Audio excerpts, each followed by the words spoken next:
In this video, I'm going to be going over what a personal finance book taught me about dieting better, how this applies to you, and what you can do to stop struggling with your diet. What do most people do when they diet? They completely eliminate everything out in hopes to eat clean. What people don't understand is that adherence to a particular diet or lifestyle is one of the biggest factors in determining diet success. One of my favorite personal finance books is I Will Teach You to Be Rich by Ramit Sethi. Now, what in the hell is a personal finance book going to teach me about dieting and nutrition that I don't already know? There's this principle in the book that he preaches about called conscious spending. On one side, you can spend money on the things that you absolutely love spending extravagantly on. This is going to go for things like cars, shoes, any sort of tech gadgets. In the book, he talks about one of his friends that spends $21,000 a year just on going out. On what? Now, that's left for some speculation. And on the other side, it's about cutting out everything else mercilessly that you don't love to spend on. This is going to be different from person to person, but basically things that are generally just you get more out of convenience tends to fall into this category. The reason that this works is because you now have the freedom to spend money on the things that you really love spending money on without the guilt associated with it. This works because now you have everything on a schedule and it's budgeted in, so you know exactly what you're going to buy, when, and for how much. Now, a lot of this stuff on this channel is more about kind of what's worked for me, but I hope that maybe some people will try and maybe benefit from things that have worked for me. And I can say from the personal finance perspective, this has 100% helped my finances.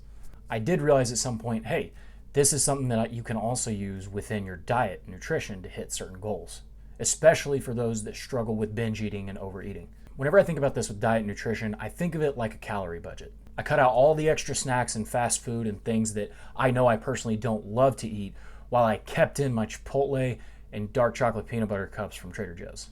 So why does this work? This type of strategy gives you wiggle room for set periods of enjoyment and set periods of time that you get to indulge on the things that you truly love. You set constraints, which actually makes it easier to stick to. I mean, have you ever had too much time on your hands? It's kind of the worst, especially for somebody with a lot of anxiety. You have definitive numbers and placeholders for where certain foods go in your diet and where they play into everything else into your lifestyle. You make these things work for you rather than to you. This gives you a much better sense of control, and you still get to have the things that you absolutely love to eat. And as that weight falls off while you continue to do this behavior, you reinforce good behavior, which then means over the long term, it's going to become automatic for you to do, and you're going to be able to adjust your diet in any way you want at any time.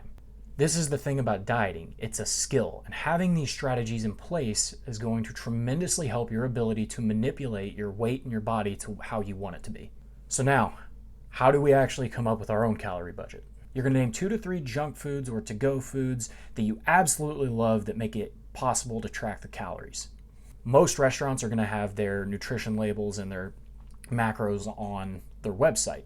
Places like Chipotle offer this, and although it's not accurate 100% because every location is different than what they put in, it's still a good thing to put it into your calorie tracking app, because this is still going to help you keep data on what's working and what's not. Now, schedule yourself one time per week to indulge in whatever food it is that you want. Write it down, get it on paper, put it down digitally. When you go to schedule those days, keep the calories in mind that you need to hit in order to continue to stay on your set path. If I have to eat 2,700 calories in a day to stay in a caloric deficit, and I want 350 calories for my dark chocolate, then I will just take those 350 calories away from my daily total of 2,700. 2,350 is going to be my new calorie goal outside of those 350 calories I'm already going to have for the dark chocolate peanut butter cups. What this does is it gives you a plan. And if you know you have a particular set of food, you will be able to see and confidently know that you are still on track regardless of what you are eating. Now, this concept has tremendously helped develop my skill set in order to keep me on track while I'm on a diet, while still being able to enjoy certain foods I love. Yes, there is absolutely no replacement for quality foods in your diet. However, if it is unsustainable and you cannot continue to stick to it, then it's not a good diet for you. The trick is finding a happy medium, then continuing to refine that happy medium till you get to a point where your relationship with food is now more based on fuel and how it fits into your current lifestyle, rather than you trying to just cut everything out and drastically change your lifestyle on day one. We all have, it doesn't work. If you've made it this far in the video, please like, subscribe, or comment. Let me know if any of this has helped you out. Once again, my name is Drew, and I help people figure out how to fit things into their lifestyle and have it work for them rather than to them. Thanks.